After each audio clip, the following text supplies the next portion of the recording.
Fazer uma pergunta aqui um pouco mais provocativa. O que mais que você quer de Deus? O que mais Deus poderia fazer por você do que tomar sobre si as nossas dores? A mensagem do Evangelho, a mensagem bíblica de salvação, não é o ser humano tentando conquistar o seu caminho até o céu. É Deus vindo até a terra para resgatar o ser humano dos seus pecados, iniquidades e consequente a morte, seja ela física ou eterna. A palavra de Deus nos relata: Jesus chorou. É um Deus que se importa, é um Deus que chora conosco, que lamenta conosco, um Deus que está nesse exato momento se importando com a sua dor. Em Hebreus capítulo 4, versículo 15, a palavra de Deus nos diz o seguinte: porque não temos um sumo sacerdote, falando de Jesus, que não possa compadecer-se das nossas fraquezas, porém um que, como nós, em tudo foi tentado, mas sem pecado. Em complemento a isso, a gente tem também Isaías 53, versículo 4 e 5. Certamente Ele tomou sobre si as nossas enfermidades, e as nossas dores levou sobre si.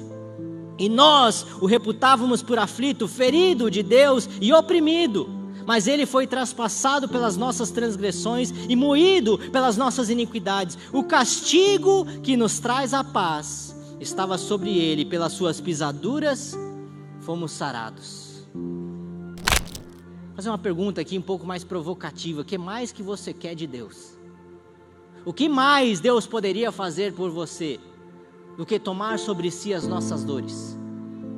Do que um Jesus que chora? Do que um Deus que se permite ser ferido? Um Deus que quando habitou aqui na pessoa de Jesus falou: olha, ninguém tira a minha vida, eu mesmo a entrego para a redenção e salvação de muitos. É um Deus que está aí sentado ao seu lado nesse exato momento. É um Deus que está vendo as suas dores. É um Deus que está enxergando as suas lágrimas. É um Deus que está aqui conosco, um Deus Emanuel, que veio em carne e osso, que veio aqui, se fez presente e lamentou pela morte de Lázaro. Mas eu quero te falar que hoje, essa noite, que haverá um dia, depois dessa vida terrena, em que não haverá mais lágrima, onde Ele enxugará toda lágrima, onde Ele apagará todas as dores, onde Ele curará todas as feridas, onde não haverá mais pranto, onde não haverá mais choro, onde não haverá mais morte. Mas nesse exato momento, eu quero que você saiba que Jesus está aí com você, Ele está cuidando de você, Ele se importa contigo, Ele está cuidando das suas dores. Exalta o nome de Jesus, porque Ele habita no meio do seu povo, como Deus Emanuel. Aleluia. Jesus chorou. Eu achei interessante também no versículo 36, quando a Bíblia diz o seguinte: então disseram os judeus: vede quanto o amava. Então os judeus, eles olharam e viram essa cena, Jesus ali lamentando e chorando juntamente com a família de Lázaro, com suas irmãs e com todas as pessoas próximas, os conhecidos. E os judeus falam: olha o quanto que Jesus amava. Nós estamos numa igreja onde está na fachada do templo: Deus é amor. E quando se fala de amor, se fala da maior aliança que o ser humano pode ter com uma outra pessoa, é o amor. É um vínculo, é um pacto, é algo que não se quebra fácil. Jesus amava Lázaro, assim como Jesus ama eu e você. Mas acredito eu que existe uma verdade mais profunda por trás desse versículo, que o nosso Deus é uma pessoa. Muitas vezes a gente coloca na nossa mente que Deus é um sistema, que Deus é um computador. Se você apertar a tecla X, Y, Z, o resultado é H, Y, sei lá. Às vezes a gente acha que lidar com Deus é simplesmente seguir uma série de orientações do seu pastor, uma série de regras, e você vai se dar bem na vida. Mas não, Deus é o próprio amor em pessoa. Jesus é o verbo que se fez carne. Ele é uma pessoa que ama, que se entristece, que chora, que se ira, que ama, que está aqui hoje buscando um relacionamento contigo. Antes de você oferecer sacrifícios ao Senhor, antes de você orar e jejuar, e tudo isso é importante, eu queria que você entendesse que antes disso tudo, Deus quer que você se relacione com Ele. Deus quer que você entre no seu quarto, feche a porta e converse com Deus Pai, porque Deus é uma pessoa com quem você se relaciona. Então eu queria que você exaltasse o nome de Jesus e glorificasse o nome dele, porque o nosso Deus é um Deus relacional. Então como que um Deus que se fez carne, o Jesus, que tem todo o poder e autoridade nos céus e da terra, que sabia que iria ressuscitar a Lázaro, porque esse mesmo Jesus chorou e lamentou a sua morte? Por que que Jesus chorou a morte que seria revertida? Por que que Jesus, demonstrando a sua humanidade, demonstrando a sua divindade na carne do homem, chorou e lamentou a morte que ele tinha poder sobre ela? Eu queria ler para vocês de Isaías capítulo 55, os versículos 8 e 9, quando a palavra de Deus nos diz o seguinte: porque os meus pensamentos não são os vossos pensamentos, nem os vossos caminhos os meus caminhos, diz o Senhor. Porque assim como os céus são mais altos do que a terra, assim são os meus caminhos mais altos do que os vossos caminhos, e os meus pensamentos mais altos do que os vossos pensamentos. Isso começa a conectar aquele primeiro momento desse sermão, onde a gente começou a se questionar e analisar o texto, né? Por que que Jesus demorou? Por que que Jesus estava, entre aspas, atrasado? Por que que Jesus chorou e lamentou a morte de Lázaro, que ele iria e sabia que ia ressuscitar? Porque Deus falou a Isaías: olha, vocês estão olhando aqui nesse nível, eu estou olhando aqui. Os pensamentos de você estão aqui embaixo, os meus pensamentos estão aqui em cima. É quando a gente olha para a magnitude de Deus e um Deus infinito, um Deus que não tem fim, um Deus que não terá fim, nem teve início.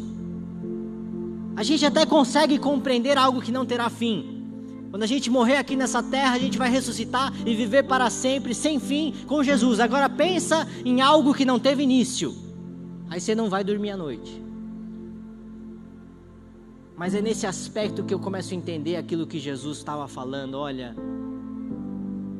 vocês não sabem de nada, vocês não entendem nada.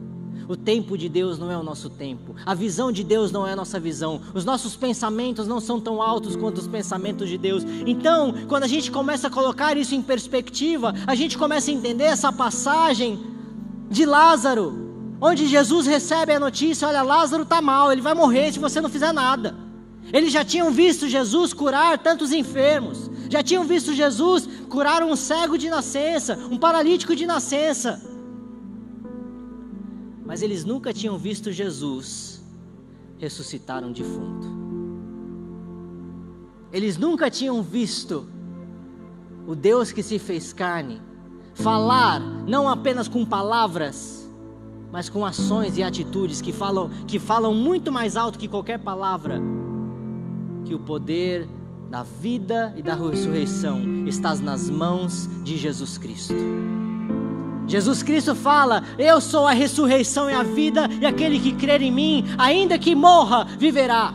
Aquele que confiar em mim não teme a própria morte, porque Ele é a própria ressurreição e vida. Jesus está nos dizendo: olha, meu irmão, minha irmã, não se preocupe com aquilo que você está vivendo. Se você acha que Deus está atrasado, Ele está no tempo exato dEle, no kairos perfeito, porque a morte e a vida e a ressurreição estão nas mãos de Jesus. Na verdade, Ele é a ressurreição e a vida. Exalta o nome de Jesus, porque Ele está no nosso meio aqui hoje, essa noite.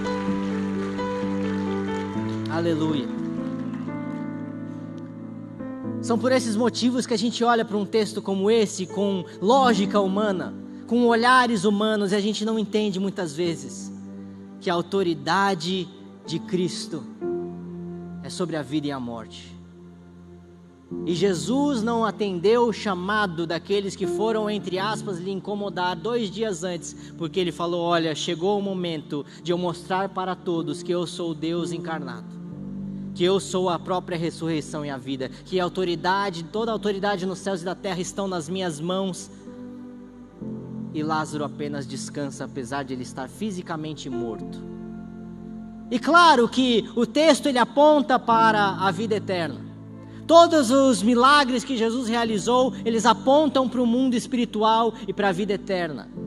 Mas eu sempre falo que Jesus também, quando ele esteve aqui na terra, ele mais pregou sobre o reino de Deus que já está entre nós, do que necessariamente sobre o céu e o paraíso que vamos chegar um dia.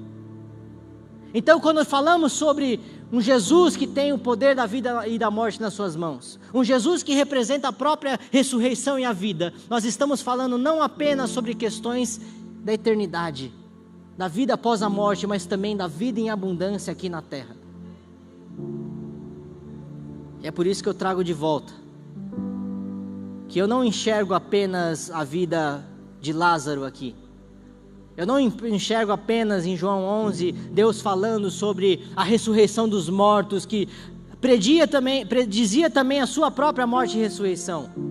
E não fala apenas também sobre nós que temos fé em Jesus Cristo, que um dia que chegaremos à nossa própria morte física, um dia seremos ressuscitados para a eternidade. Mas eu vejo em Lázaro, eu vejo sonhos, eu vejo famílias, eu vejo negócios, eu vejo relacionamentos, eu vejo talentos, eu vejo carreiras, eu vejo vida emocional, eu vejo vida espiritual, eu vejo pessoas aqui hoje, essa noite, ouvindo a voz de Jesus de dentro de um túmulo. Eu vejo pessoas aqui hoje ouvindo a voz suave e com autoridade e poder de Jesus. Olha, Lázaro, sai para fora deste túmulo, saia dessa depressão, saia desse relacionamento destruído, reconstrua sua família, porque na mão de Jesus está o poder de ressurreição e da vida. Eu não sei se vocês sabem, eu relatei sobre o meu pai hoje, celebrando 40 anos de casamento. Meu pai fez 3 cirurgias abrindo o crânio dele. Na segunda cirurgia, minha mãe estava em oração, juntamente com meu tio Elias, que é o pastor lá da nossa igreja na Flórida, nos Estados Unidos, com uma outra irmã chamada Célia, que é uma irmã de muita oração. Minha mãe estava fazendo uma oração da casa dela, em videoconferência com o Elias e com a Célia lá nos Estados Unidos. Enquanto ela estava orando, o Elias e a Célia começaram a ter uma visão.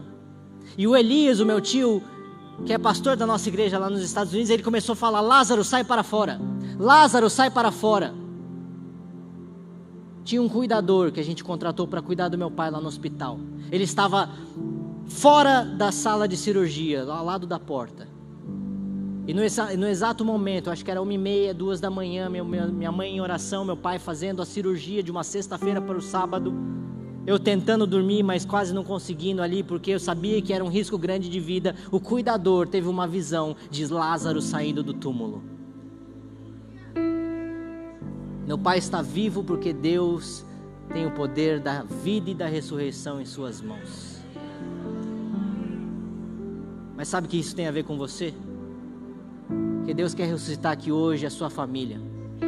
Deus quer ressuscitar aqui hoje os seus relacionamentos. Deus quer ressuscitar aqui hoje um espírito que está dentro de você que já morreu.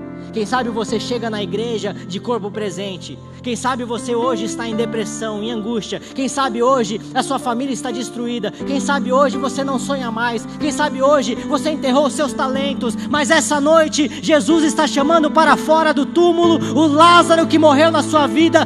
Levanta a sua voz, exalta o nome de Jesus, porque nele está a ressurreição e a vida e o poder da vida e da morte.